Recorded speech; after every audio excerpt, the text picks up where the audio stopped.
Today we're going to make sea urchin Christmas tree ornaments. Specifically, we're going to turn this beautiful miniature birdhouse ornament. The biggest trick on these things is fastening these to the shell, and I've got a technique I'm going to show you that I learned from my buddy Mark Soleil, a noted Atlanta woodturner, called toothpick technology, so stay tuned. Hi y'all, I'm Mike Pease and I'm passionate about woodturning, and I'm here to share with you tips, tricks, and techniques to help you become a better woodturner. So if that's what you're interested in, please click the subscribe button so you don't miss any future videos. Okay, we're going to first spray the urchin with some clear acrylic. Fortunately, it's about 60 degrees outside here in Georgia, right before Thanksgiving, so not a bad time. So let's give this a shot.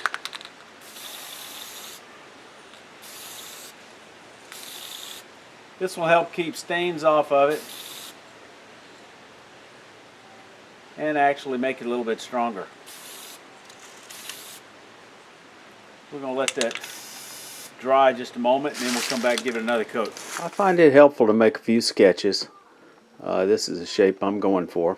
I have a choice of several woods to choose from. I think the key is, I believe, a darker wood will contrast better. I've got some babinga, some Brazilian ebony, and some marble wood. But frankly, I think because of this ornament, I'm just going to use some mahogany because I think it'll be a nice dark color when I finish it. And it's going to be lightweight, which is important for an ornament. You want to make sure that the wood is about as wide as the size of your urchin. So we start by putting our block between centers. It's approximately 3 by 3 by 6. Probably a little longer than it needs to be, but that was the size of block I had. So I'm using a spindle roughing gouge. Some people, this is what I prefer. I think it's fastest. Some people use a skew, some people use a spindle gouge, some people use bowl gouge. Get the tool, ride the bevel. And I add a tenon that'll fit my normal size jaws, tenon on each end.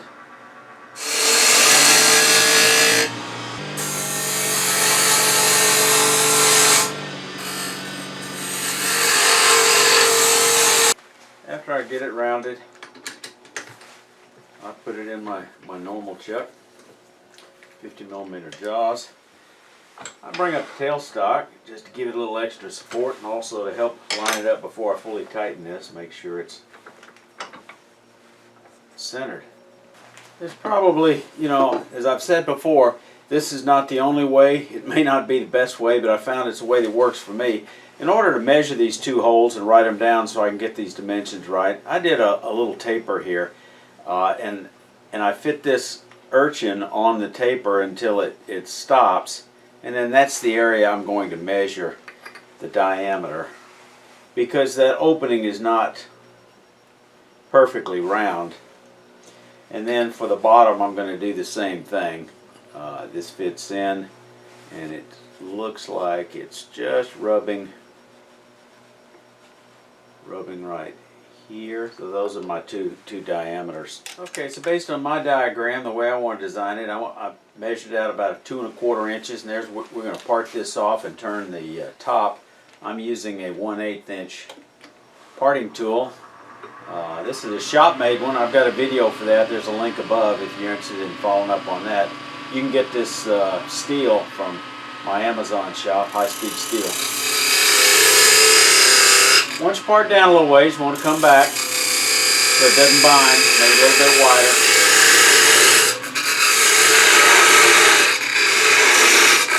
I like to part off around 1200 or 1000. Still going a little fast.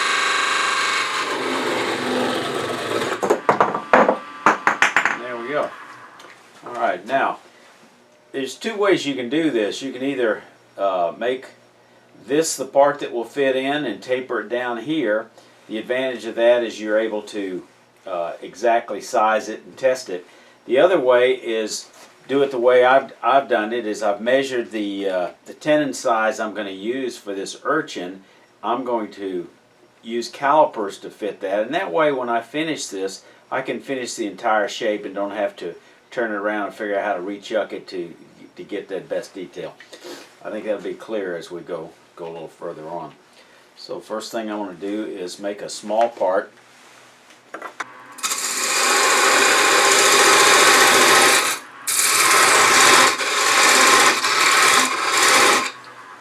Now we start shaping this. I want it very concave. I'm going to use a 1/2 inch spindle gouge. Now I can turn the speed up a little bit.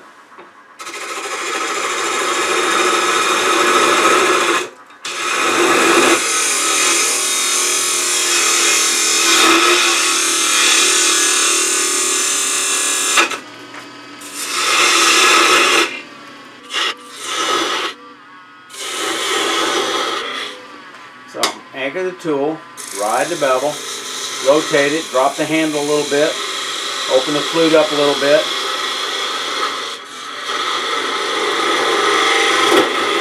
Make some shavings.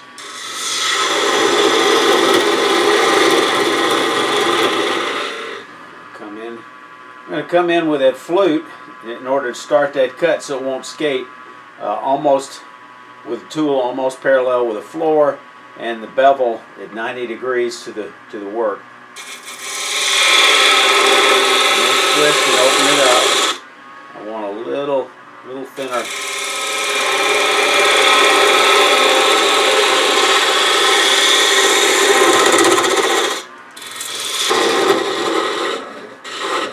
I'm going to waste a little wood here on the end. I'm overhanging the tool rest a bit, so let me adjust the tool rest. Get it in a little closer. You never want too big a gap.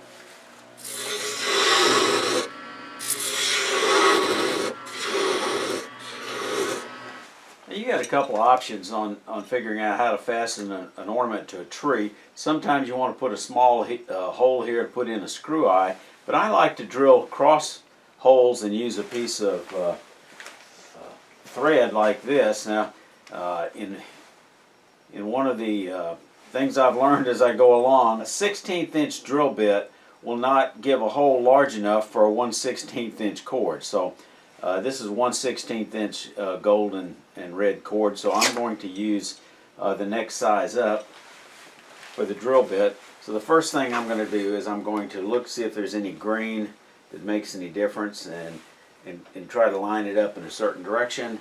I'm going to drill a hole. I need to remove that little bit of damage there, so I need to back off just a little bit. I'm just going to mark it with an awl, and then I'm going to drill with a 5/64 drill bit. And by doing it now, if there's any blowout, I'll clean it up as I refine this little feature at the end. So I get it pretty much parallel.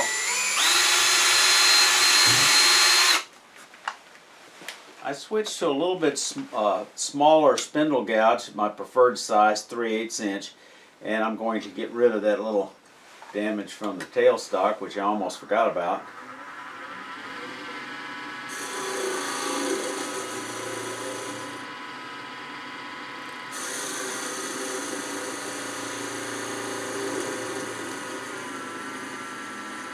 And I think I've gotten rid of it.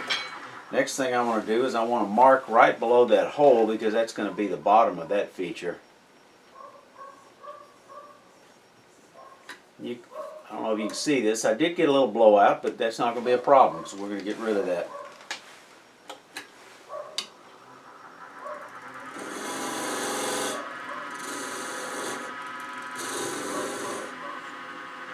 Coming in parallel, rather perpendicular.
Okay, I'm fairly happy with the shape. Now I'll go ahead and sand this off camera. Okay, I sanded up through the grits using a little liquid lubricant, shop made, and now I'm using some shop made abrasive paste. I've got a video series on that whole process of making and using it. If you're interested, it'll be at the end of this video. I typically use antique oil for everything, but I think I want not quite as shiny a finish on here, and I want it to go on fast and dry quick. So I'm going to use some of this lacquer sanding sealer, which literally dries in seconds. Literally dries off in seconds, and it'll give a nice sheen to it that won't be super shiny, but I think will look real good. It brings out the luster of the wood. And while I've got it on the lathe, I'm going to use a little Renaissance microcrystalline wax to give it a protective coat against fingerprints, and it's a low sheen wax. And that'll help protect it.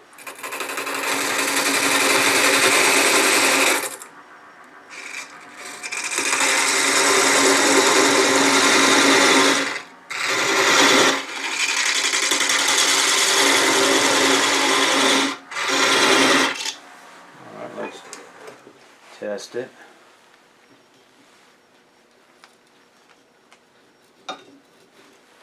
I'm pretty close. I think I'm close enough now to figure out how to reverse it. Oh no! I blew off the top. Crap. Alright, let's make another one. If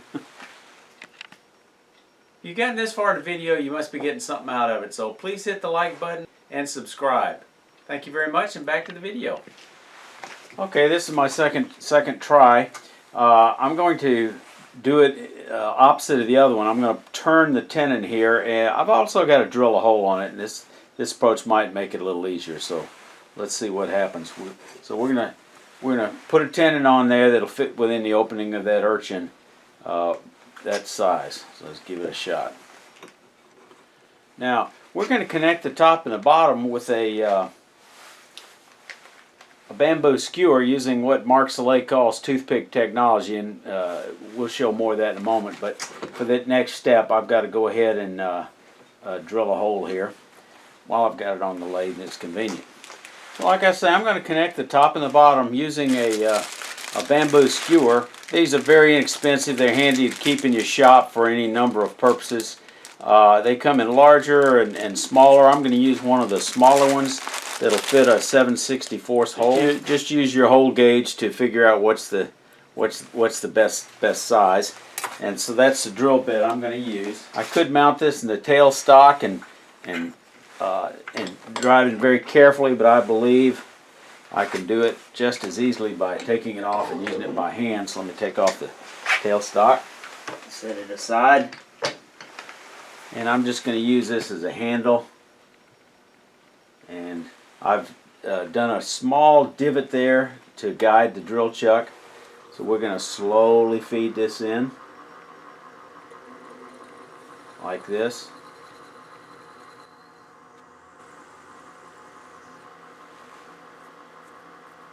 And there we go. Come in here with, again, that bevel at 90 degrees.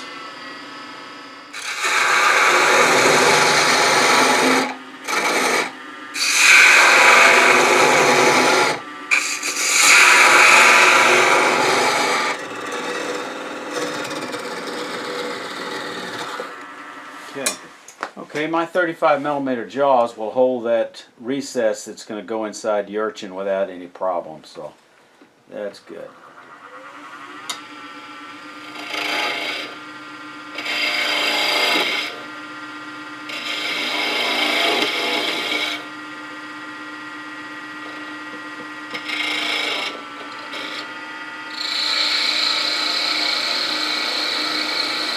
Alright, I like that shape. I'm ready to sand it. Okay, since I had to use the other scrap of mahogany to do a new roof, I'm not going to save this for another ornament. I'm going to use this one and just return it for the bottom cap on this project. So I chucked it back up, and now we're going to go ahead and set that tenon size. to 7/8 of an inch on the calipers. Let me do that. We'll get back to you. So let me go ahead and refine that tenon to make it long enough.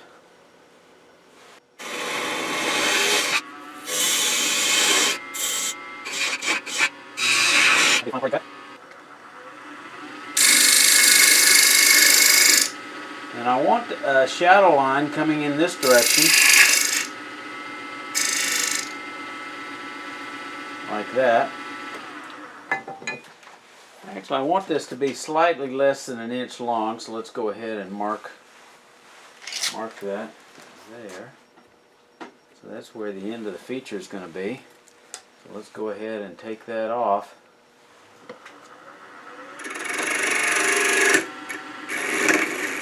It's very chippy. I'm going to have to be very careful.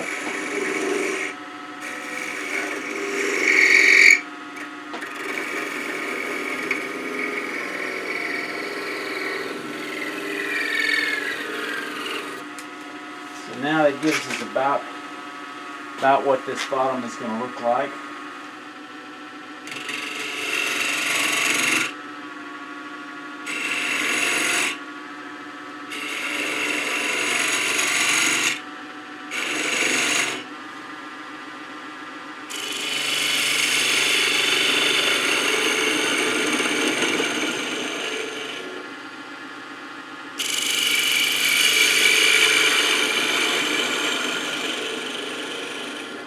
And again, we want a slight taper here.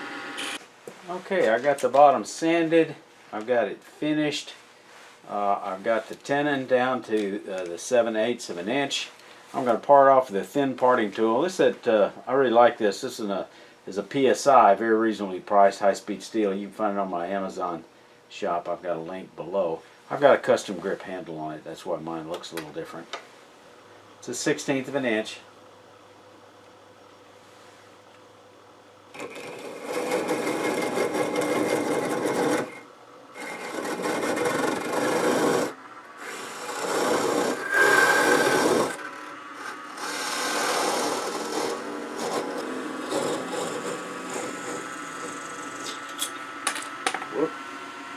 Glad that didn't hit the floor.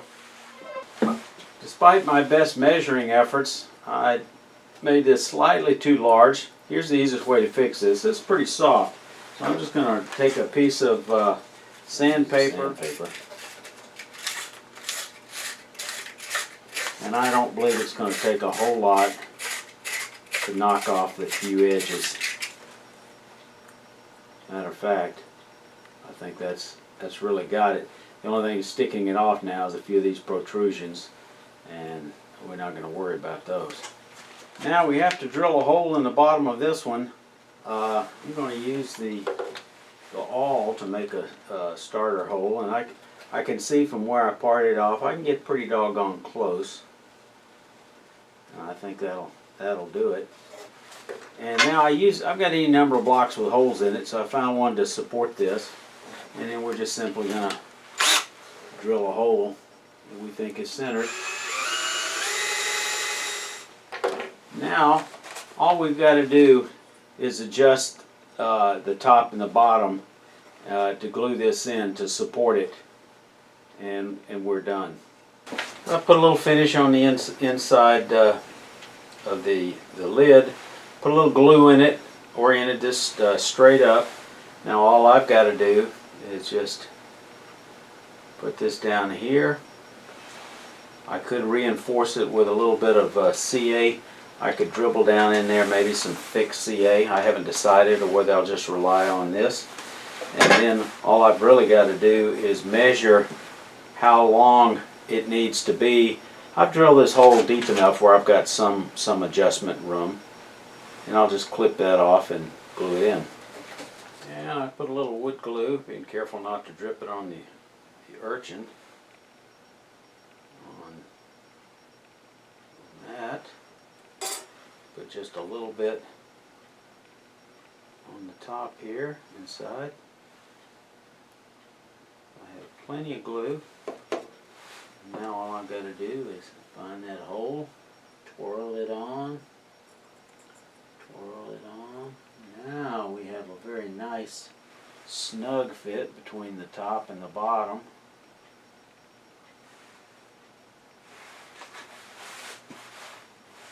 Let's see how that looks, holding it together. Very nice, I'm happy with it. Let's put it back to dry. Let it sit 3 or 4 hours. Okay, now I've got to drill a hole for the bird to enter. I've never done this before. I'm using a stone with a point on it, and I don't believe I'll have any trouble.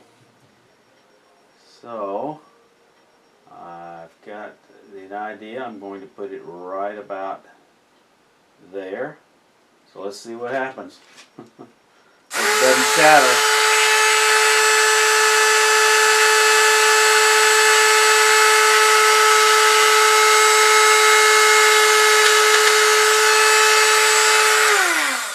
Well, it tore up the point of the stone, so maybe I'll have to use a diamond drill bit first. Let's try that. Okay, I've swapped that stone burr out for this diamond burr. So let's see how that works.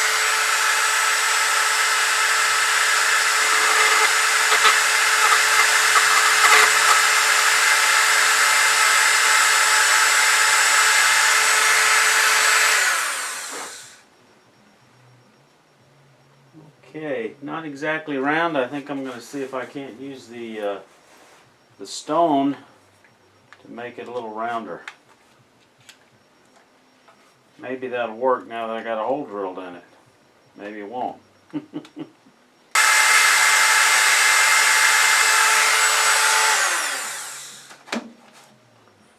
And now I've got a fairly round hole. I'm happy with that. I completed this ornament just in time for the 2019 Christmas Tree Challenge. You still got until November 30th to enter. If you want to know where you get some of those ornaments, there's various suppliers. I check Amazon first for everything, and I did find what looks like a reasonable source. I've got an affiliate link in the video description. So check them out. Check out other alternatives. I also have a link to a playlist of videos on wood turning, sanding wood turnings, which includes videos on sanding with lubricant, sanding with abrasive paste, if you're not familiar with those techniques. I release a new video every Friday, so y'all stay safe. Come on back here.